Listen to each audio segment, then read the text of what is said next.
Hey, sports card fans, it's John Wade Boggs fan. Hope you're all doing well. I have another pickup off of my 100 cards for $10,000 project. Now, if you've been following along on my journey, you know that most of the remaining cards off of my list are the more expensive ones. I figure on having to pay probably at least $100 or more to pick up the remaining cards. However, there are three cards on the list that are relatively inexpensive, and now after today, it's down to two. Now, this card here was really frustrating for me to find the right copy. A lot of the ones I saw on eBay, and I've been checking out this particular card for months. The cards that I would see would either be off center top to bottom, or off center left to right, or even diamond centering. This card, a lot of the copies have really bad diamond centering. I just couldn't find the right copy. I knew it wasn't going to be a very expensive card, but regardless of the dollar amount, just couldn't find that right copy until one finally came along that I said, this is one that I can have for my collection. And I got a great deal on it, so it didn't break the bank, which is even better. So I'm going to turn the camera around, show off card number 72 off of my project and the other cards that I have from that set in my collection. So let's go take a look. All right, card number 72 is the 1974 Harmon Killebrew. Finally found one that I was pleased with the centering. And another issue that this card has is usually right around here and sometimes over here. There are those little fish eyes that sometimes blend into the background, but other times you can see them more prominently. This is pretty free of those fish eyes, and sometimes I think it's just the card itself, but sometimes it looks like there's some smudging here in that black portion of the dugout there in the background. It almost looks like the cards has some snowing on it or whatever, and this one's fairly clear. So very happy to finally find one that meets my overall eye appeal. Man, again, it's not an expensive card, but man, to find one that met my criteria was really, really hard. Here is the back. And the back shows maybe a little bit more of that diamond centering. You see at the top here, the border is a little bit larger than over here, and on the bottom you can see it a little bit there. Not so much worried about the back, nice and clean back. So overall, a great looking card. And for those of you who are interested in the number grade, I can guarantee you this isn't a PSA 4. This one here is not an expensive card. And so, I was looking at copies in 3 different grades, honestly, because it didn't matter to me what the number grade was. And I just couldn't find the right one. But for those who are interested in guessing, now again, this is an older slab, so you have to factor things in there, but it is a PSA 8, believe it or not. So again, regardless of that, still PSA 8, once I go into the numbers, which I'll do after I show off some of my other 1974 Topps cards, you'll see that even in an 8, these are really affordable. Once you get into 9s, then you start getting into $130, $150 card, which there's no way I needed a 9 for this 74 Topps card. So let me put this down here, and we'll check out some of my other 74 Topps cards, starting off with card number 1 in the set, the Hank Aaron all-time home run king card.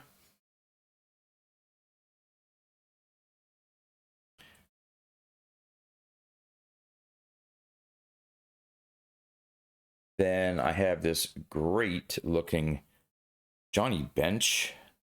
This was another one that I struggled to find the right copy. This one, I think, more often than not, top to bottom, the off centering. So this one's pretty good.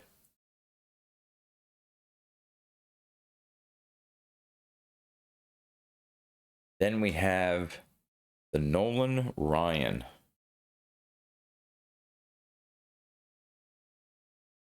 Love that action shot of him there.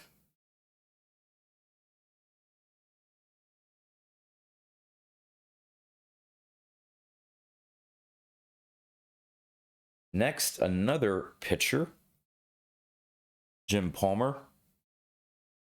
Again, that shot there from you know, not quite behind the catcher, because you can see the back part of the batter there, but just off to the side. But that's a great shot there of Jim Palmer, and his sort of he had like a 12-6 delivery. He was really up and down in his pitching delivery. There's the back. I love how they have the signature on the top part of the card there. Next, we have the next to last Topps card of Frank Robinson. His last card was the 75 Topps.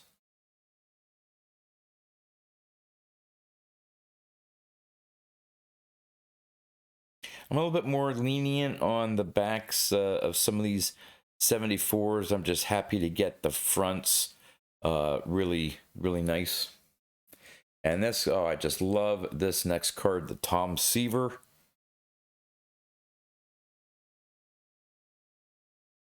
Just a great shot. People in the stands, you can see the first baseman, that classic follow through there of Tom Seaver.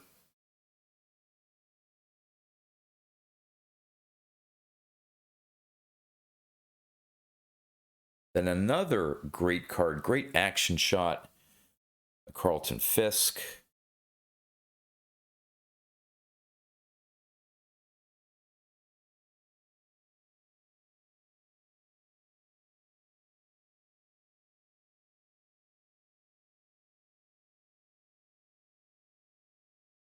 Then one of the few Brooks Robinson cards that I have in my collection. I need to, he may be, some of his cards may be a focus on the second 100 card project that I work on after I complete this one. There are a lot of cards that I'm already thinking of filling up those 100 cards, and I may have more than 100, so I may have to pare some of them back, but that's a cool looking Brooks Robinson card. I know I want to add to it. Well, I'm not going to get into it. There's just so many different players and cards. Here's my Carl Yastrzemski.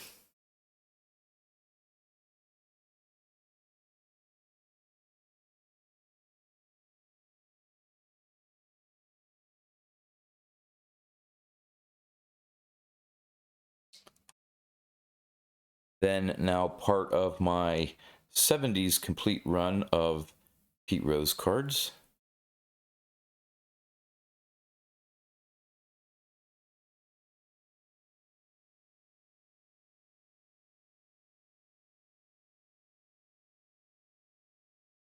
And last but not least,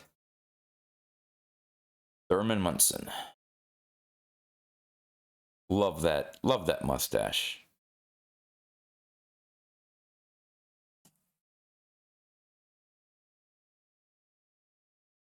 All right, let's get back to the Harmon Killebrew card.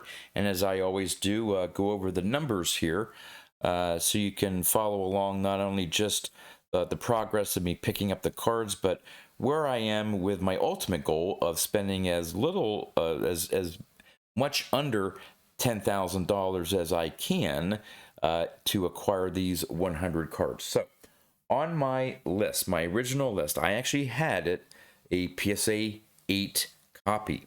And at the time, I thought I would have to spend $75 to pick up a PSA 8. Well, this is, I think, one of the few cards that over the last 2 years has gone down in price a little bit. So I knew I could definitely go for an 8 still and save money. Again, I was even looking as low as PSA 6 copies, just couldn't find. So it wasn't, again, I wasn't sold on that top number there. It was just finding the right copy, knowing that any number grade 8 or less I could easily pick up. So again, I had $75 that I thought I would originally have to spend to pick up a PSA 8. Well, this was an auction, and my winning bid was $32. But once you add shipping and tax, I was right around $40. So $40 for a PSA 8 copy of the 74 Harmon Killebrew. So I'm $35. I saved $35, and I still picked up an 8. So this is one of those cases where I'm glad his prices have softened a little bit, or at least maybe I was a bit, all 100 cards I needed to total $10,000. So this one may be a card that I bumped things up a little bit, thinking I may have to spend a little bit more to get everything to even out and add up to $10,000. I don't remember. But if it wasn't the case, his prices have gone down a little bit. So how did I do with this particular PSA 8 copy? Well, currently the lowest sale price, according to VCP, over the last 12 months was $31. And again, that is before shipping and tax, and my winning bid was $32. So I was just $1 over the previous low sale price over the last 12 months. On average, $40, not too much more. And on the high end, the highest one in the last 12 months sold for $64. Again, before shipping and tax. And to give another perspective, the highest recent sale price for a PSA 7 was $35.